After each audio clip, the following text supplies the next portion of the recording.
So in the second part of the video, I like to give some practical and strategic ways for school leaders to respond to the challenges I have presented to you through the data. What are pathways to enhance Catholic school identity across the diocese?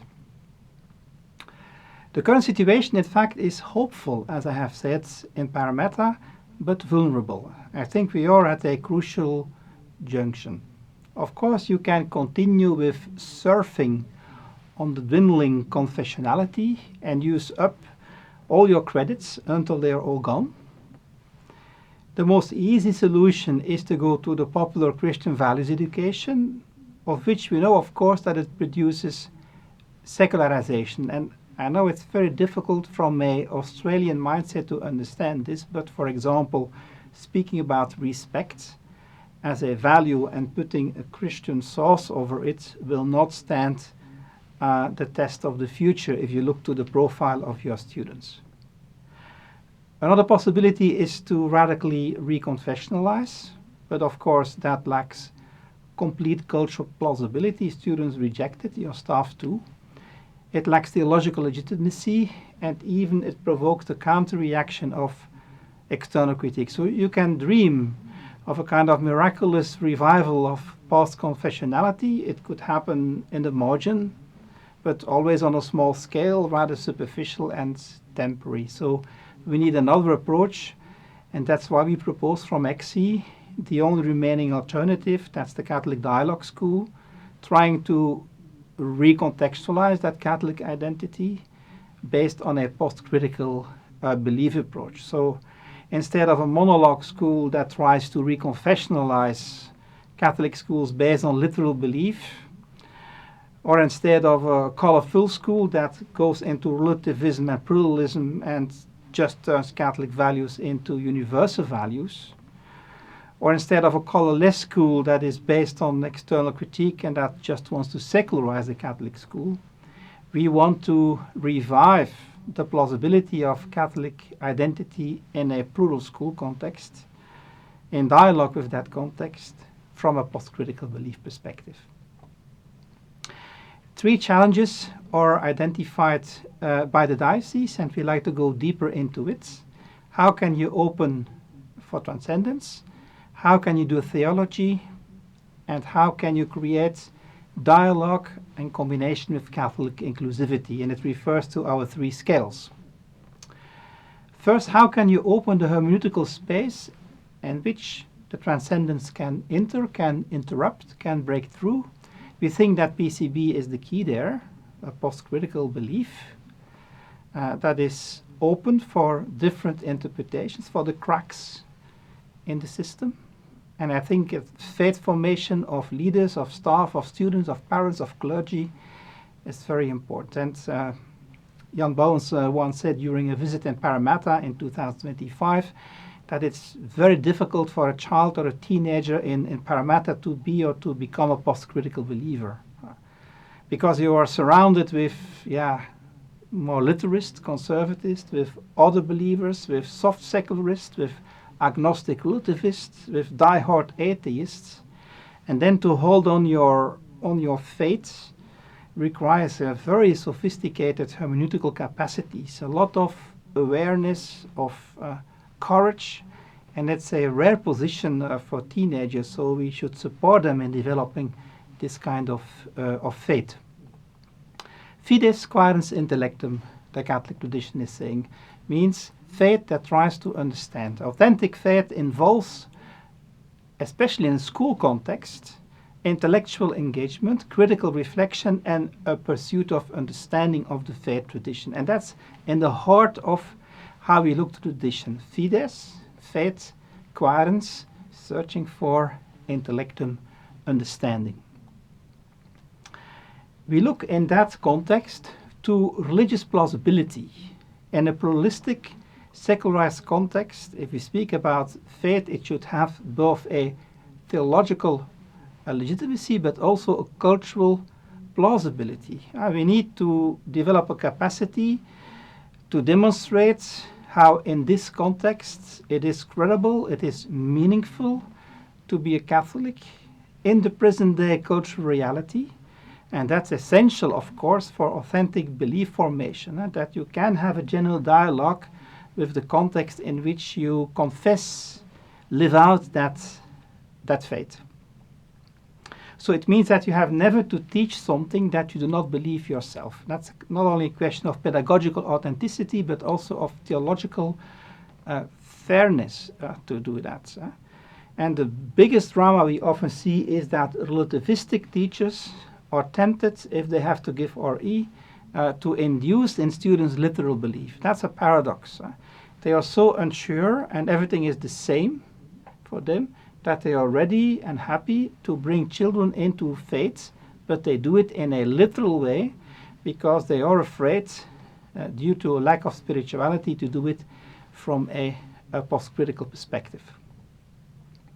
Prayer could be very helpful here because prayer is in fact that building up of a dialogue with the divine. It is a relational event, and our empirical data in Australia shows that prayer is, you could call it, kind of King's Road to spiritual development and religious growth, both in staff and in students. And we refer to the many ECSI resources we have developed for a prayer in a post-critical belief context. We also propose a movement from positive theology to also negative theology, or to achieve a balance between the two. Positive theology refers to the sugarization of religion. Religion as a kind of candy floss, a sweet Jesus you give to children, which on the long term they will reject because it's not plausible. To also integrating elements of negative theology, being aware of what God is not and how God shows God's self, not in the positive but also in the negative, in the suffering, in the silence, in the not finding of words, in the catastrophe. And that's why we suppose not to work with a candy floss but with a candle that lights in the darkness, and it's only through the light also that the darkness appears. Interesting is that the candlelight you cannot touch, you cannot grasp, you cannot control, and if you do it, you will burn yourself or you will finish the lights. So that's the element of negative theology compensating too much positive theology, typical for post-critical belief. The second challenge is doing theology. It's important here to see the difference between values education, which just reduces faith to a kind of greatest common denominator, values, and recontextualization that is looking to what is specific to the Catholic faith tradition, and then try to bring it in a new context so it can appear, reappear in a new way in relation to that context. That's what we call recontextualization, a completely other paradigm. To do that, we need to support people to take the risk of recontextualization, because it's also always a risk to make your faith vulnerable to the world, like Christ made himself through the cross vulnerable to the world of his time. It asks for trust, for courage, and also for institutional support. I think it's an important task of CSDP and the diocese to create such a safe environment where people can do theology among themselves. Diversity here is not a threat. Diversity is an invitation to become more aware of the specificity of the Catholic identity. It's because you see the difference that you also can think more clearly about who Catholics really are. So it's important to engage with that plural context in these outskirts of Sydney. A Catholic school is not an island.